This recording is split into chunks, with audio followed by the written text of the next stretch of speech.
Here in Georgia, if you are injured on the workplace, then you have 1 year to file what's called a workers' compensation claim. However, if we're talking about filing a case down at the courthouse where you're looking at a third party that may also be responsible for your injury, not your employer, you have 2 years to file that case. The workers' compensation claim is just against the employer. If you're hurt on the job, the law says that your exclusive remedy for any wrong that may have taken place there with the employer is going to be your workers' compensation claim.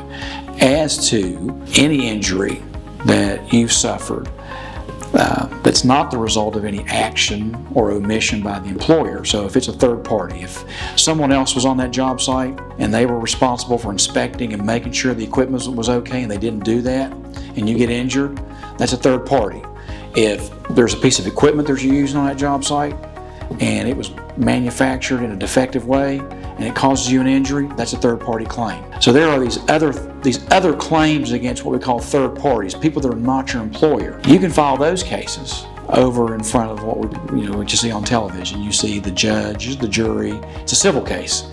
So that case has a different time period to file than your workers' compensation claim.